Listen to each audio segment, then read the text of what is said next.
నమస్తే. Welcome to art media. నేను హాసిని. మనతో పాటు ఉన్నారు జనసేన పార్టీ ప్రతినిధి అరుణ గారు. హలో అరుణ గారు, నమస్తే అండి. నమస్తే అండి. పవన్ కళ్యాణ్‌కున్న ఉన్న అభిమానులు సినిమాలు చూసి అభిమానులుగా మారినవాళ్ళా? లేకపోతే రాజకీయ నాయకుడిగా అతను ఒక మంచి పొజిషన్‌కి వెళ్తాడో అని నమ్మి వస్తున్న వాళ్ళంతా కూడా? సినిమా అభిమానులు వేరు, రాజకీయ అభిమానులు వేరండి. ఎక్కడైనా సరే, ఏ విషయంలో అయినా, ఏ వ్యక్తికైనా అంటే నేను ఉన్నాను పవన్ ఇప్పుడు. నేను కళ్యాణ్‌ది సినిమా ఎక్కడ అభిమానిని ఏ కాదు. పవన్ మీటింగ్ కళ్యాణ్ ఉన్నా సరే లక్షల్లో జనం వస్తున్నారు. కానీ సీట్లు రావట్లేదు, ఓట్లు పడట్లేదు. దానికి గల కారణాలు ఏంటి మరి? ఆయన చూడ్డానికే వస్తున్నారా? నిజంగా ఆయన్నంటే అభిమానించి వస్తున్నారా? లేకపోతే ఆయనకి ఓట్లేసేవాళ్ళేనా? అందులో కనీసం 10లో ఒకరైనా ఓటేస్తున్నారా? 2019 సార్వత్రిక ఎన్నికలప్పుడు ప్రజలు ఇలాగే భావించి ఓట్లు ఒక అసమర్థుడికి, అవినీతి పరుడికి వేశారండి. బట్ ఈసారి ఆ భావన ఏ ఒక్కళ్ళలో లేదు. ఇవాళ పవన్ కళ్యాణ్ గారి సభకి అటెండ్ అయిన ప్రతి ఒక్క వ్యక్తి, అతని కుటుంబము కూడా జనసేనకే ఓటేస్తది. అలాంటి పరిస్థితిని కల్పించింది వైసీపీని 100% చెప్పాలి అంటే. పవన్ కళ్యాణ్ గారు ఏర్పరచుకున్న నమ్మకం కొంతవరకు ఉంటే, వైసీపీ పరిపాలన అసమర్థత కొంతవరకు ఉంది 100%. ఎందుకంటే ఈ జగన్మోహన్ రెడ్డి గారి నాయకత్వం చూసిన తర్వాత పవన్ కళ్యాణ్ గారు అనే వ్యక్తి ఎంత గొప్ప వ్యక్తో ప్రజలకు అర్థమైంది. అంటే ఈసారి ఇప్పుడు ఎన్నికలు జరిగిన తర్వాత జనసేన పార్టీ వస్తుందంటారా? టీడీపీ పార్టీ వస్తుందంటారా? లేకపోతే మళ్ళీ వైఎస్ఆర్‌సీపీయే వస్తుందంటారా? త్రిముఖ పోరులో వెళతారా, అలయన్స్ లో వెళతారా అనేది నాకైతే తెలియదండి. త్రిముఖ పోరులో గనక వెళితే ఈసారి జనసేన మాత్రం ఎప్పుడు ఇంతకు ముందు కని విని ఎరుగని రీతిలో ప్రత్యర్థి పార్టీలకు బుద్ధి చెప్పే విధంగా, ప్రజలకు భరోసా ఇచ్చే విధంగా ఓటు బ్యాంకు తీసుకుంటుంది. 100% ఇది కన్ఫామ్.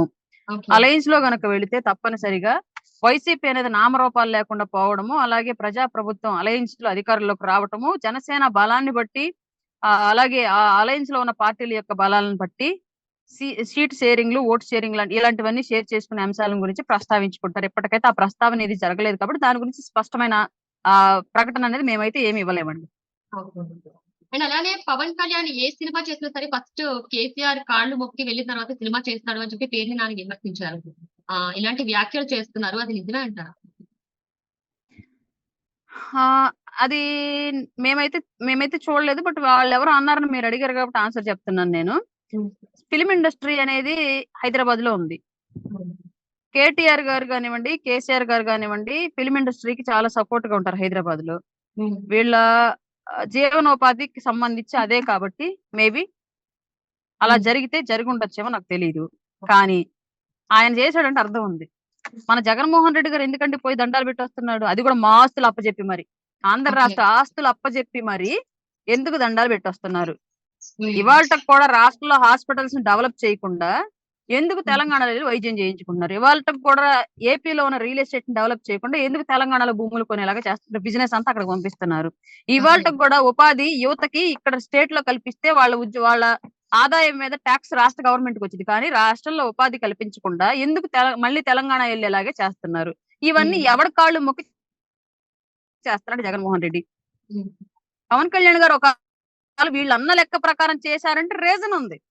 వీళ్ళు ఏ రీజన్ తో చేస్తున్నారు అంటే నీ కుటుంబం కోసం, నీ స్వార్థం కోసం, నీ అధికారం కోసం మొత్తం రాష్ట్ర భవిష్యత్తును తీసుకెళ్లి నువ్వు తెలంగాణలో కేసీఆర్ కాళ్ళ దగ్గర పెట్టావు. ఇట్లాంటి వాళ్ళకి అట్లాంటి మాటలు మాట్లాడే నైతికత ఎక్కడుంది? లేదు కదా. అయితే పవన్ కళ్యాణ్ వైసీపీ కేసీఆర్ పార్టీకి సపోర్ట్ చేస్తున్నాడు, ఆ గులాబీ జెండాని వెనక జేబులో పెట్టుకుని తిరుగుతూ ఉంటాడని చెప్పి పేర్ని నాని వ్యాఖ్యలు చేశారు. గులాబీ జెండాని వెనక జేబులో పెట్టుకునే పని అయితే రాష్ట్రంలో పార్టీని చీపురు ఎత్తుకొని కసుచాటకు ఎత్తుకొని వచ్చి ఆంధ్రప్రదేశ్ లో పెట్టి తెలంగాణలో క్లీన్ గా వదిలేయం వాళ్ళకి. మేము మాకు ఇవాళకి జనసేన తెలంగాణలో ఉంది. అక్కడ పోటీకి కూడా రేపొద్దున బరిలో నిలబడబోతున్నారు అభ్యర్థులు. జగన్మోహన్ రెడ్డి గారు వైసీపీ పార్టీని జెండాతో సహా పీక్కొని వచ్చి ఆంధ్రప్రదేశ్ లో పెట్టినట్లుగా జనసేన చేయలేదు కాబట్టి మాకు ఎలాంటి లాలూచి లేవు. లాలూచి ఉందల్లా క్లియర్ గా వైసీపీ వాళ్ళకి, టిఆర్ఎస్ వాళ్ళకి. కాబట్టి ఇక్కడ బీఆర్ఎస్ కూడా విపరీతమైన మద్దతు వైసీపీ ఇస్తుంది.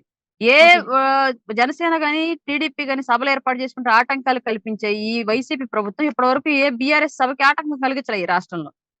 మరిది ఎవరి మధ్య లాలూచి, ఎవడు వెనకాల జేబుల్లో జెండాలు పెట్టుకుని తిరుగుతున్నాడు, ఎవడు నెత్తిని చెంగేసుకుని తిరుగుతున్నాడు బీఆర్ఎస్ ది మాకు తెలీదా? ప్రజలకు తెలీదా? ఇప్పుడు మీరు అంటున్నారు జనసేన పార్టీ తెలంగాణలో కూడా మళ్ళీ పోటీ చేస్తది అంటున్నారు. అంటే ఈ ఎన్నికల్లో చేస్తుందా, వచ్చే ఎన్నికల్లో చేస్తుంటారా? రీసెంట్ గానే ఆల్రెడీ నియోజకవర్గాల వారీగా ఇన్ఛార్జిని ప్రకటించి రాబోయే ఎలక్షన్ కి వర్క్ చేసుకోమని చెప్పి అయితే క్లియర్ గా మా అధ్యక్షులు వారు చెప్పున్నారండి. కొన్ని సీట్లలో మనం చేస్తామని చెప్పేసి కూడా ఒక ఇన్ఫర్మేషన్ ఇచ్చున్నారు. వాళ్ళు ఆల్రెడీ స్థానికంగా వెళ్లి వర్క్ చేసుకోవడం స్టార్ట్ చేశారండి. సో ఇప్పుడు తెలంగాణలో కూడా పోటీ ఇవ్వడానికి రెడీగా ఉన్నారు. అవునండి. ఇప్పుడు ఖచ్చితంగా అక్కడ వైఎస్ఆర్సీపీ పడిపోతుందని అంటారా మీరు ఈ ఎన్నికల్లో? వైఎస్ఆర్‌సీపీ అనే పార్టీ గనక 2024లో రాష్ట్రంలో అధికారంలోకి వస్తే ఆంధ్రప్రదేశ్ భవిష్యత్తు అట్టడుగు పడిపోవటం ఖాయం. కాబట్టి వైసీపీని పడగొట్టడమే ఆంధ్ర రాష్ట్ర ప్రజలకు ముందున్న ఏకైక మార్గం. ఓకే. ఇది పార్టీలకు సంబంధించిన అంశం కాదు. ఇది ప్రజలకు సంబంధించిన అంశం. అలాగే ఇప్పుడు హరీష్ రావు ఆంధ్ర రాష్ట్రాన్ని తిడుతున్నారు. మీరేం చేశారు? మేము తెలంగాణలో ఇవి చేస్తాం, అవి చేస్తాం, ఆ డ్యామ్ కట్టించాం. మీరు ఆంధ్రాలో ఏం చేయలేదని చెప్పేసి మాట్లాడుతున్నారు. వీటికి సంబంధించి పవన్ ఎప్పుడు ఎందుకు రియాక్ట్ అవ్వలేదు అని చెప్పి పేర్ని నాని మాట్లాడుతున్నారు. వన్ మోర్ థింగ్ అండి. హరీష్ రావు ఎప్పుడు ఆంధ్ర రాష్ట్రాన్ని తిట్ల. ఆంధ్ర రాష్ట్ర ప్రజల్ని తిట్ల. ఆంధ్ర రాష్ట్రంలో ప్రస్తుతం అధికారంలో ఉన్న శాతగాని ప్రభుత్వాన్ని తిట్టాడు. ఈ ప్రభుత్వాన్ని తిట్టి పవన్ కళ్యాణ్ గారు ఎందుకు రియాక్ట్ అవ్వాలి? అసలు పవన్ కళ్యాణ్ గారికి ఏం పని? నేను కూడా రియాక్ట్ అవ్వను, మీరు కూడా రియాక్ట్ అవ్వాల్సిన అవసరం లేదు. ఏం పని మాకు? మీరు అసమర్థులు కాబట్టి మీ అసమర్థతని కంపేర్ చేసి వాళ్ళు బెటర్ గా ఉన్నామని చెప్పి వాళ్ళు చెప్పుకుంటున్నారు. అది వాళ్ళ తెలివి, నీ చేతగా. దానికి పవన్ కళ్యాణ్ గారు ఎందుకు స్పందించాలి? అసలు ఎందుకు స్పందించాలండి? వైసీపీ వాళ్ళు చేతగాని ఎదవలు అని చెప్పేసి పక్క రాష్ట్రం వాళ్ళు తిడుతుంటే వైసీపీ ఎదవల పట్ల ఎందుకు మద్దతు తీసుకోవాలి? పవన్ కళ్యాణ్ గారు సంబంధించి ఎటువంటి ఫైట్ చేస్తున్నారు పవన్ కళ్యాణ్? నిజంగానే పోలవరంలో డ్యామ్ కావాలి, వాటికి సంబంధించి ఫైట్ చేస్తున్నారు. తిట్టింది ఏ పట్టి చేయడండి, చేస్తే అసలు అవునండి. పోలవరం డ్యామ్ కావాలి, పోలవరం క్లియర్ అవ్వాలి, అది కట్టడం పూర్తి అవ్వాలి, ప్రజలకి కేంద్రం దగ్గరికి వెళ్ళి క్లియర్ గా దానికి సంబంధించిన వివరాలు మొత్తం పొందుపరిచి పోలవరాన్ని మీరు ఏదో విధంగా పూర్తి చేయండి, మా రాష్ట్ర గవర్నమెంట్ పూర్తిగా నిద్రపోతుంది, ప్రజలు ఆకలితో అల్లాడిపోతున్నారని చెప్పేసి క్లియర్ గా చెప్పొచ్చారు. అది ఆయనకున్న చిత్తశుద్ధి. విశాఖ స్టీల్ ప్లాంట్ ప్రైవేటీకరణ చేయొద్దండి, ఇది ఆంధ్ర రాష్ట్ర ప్రజల ఆత్మాభిమానానికి సంబంధించిన విషయము, ఎంతమంది ప్రాణం త్యాగం చేస్తే తప్ప సంపాదించుకున్నది ప్లాంట్ అది. ఆ రోజు మీరు దీన్ని లాభాపేక్షతోనో వ్యాపార దృష్టితోనో చూడదు, సెంటిమెంట్ గా చూడండి అని చెప్పేసి వెళ్లి కేంద్రాన్ని కలిసి ఆయన ఇచ్చొచ్చారు లెటర్. ఆయన అభిప్రాయం ఏంటనే తెలియజేసి వచ్చారు ప్రజల తరపున. ఇలాంటి ఎన్నో అంశాల్లో కేంద్రాన్ని కలిసిన ప్రతిసారి ప్రజల కోసం, రాష్ట్ర అభివృద్ధి కోసమే కలిశారు తప్ప పవన్ కళ్యాణ్ గారు కేసుల కోసము, సిబిఐ ఈడీ జప్తులు రాకుండా ఉండడం కోసం కలవలేదు. ఇది అందరికి తెలిసిన విషయమే.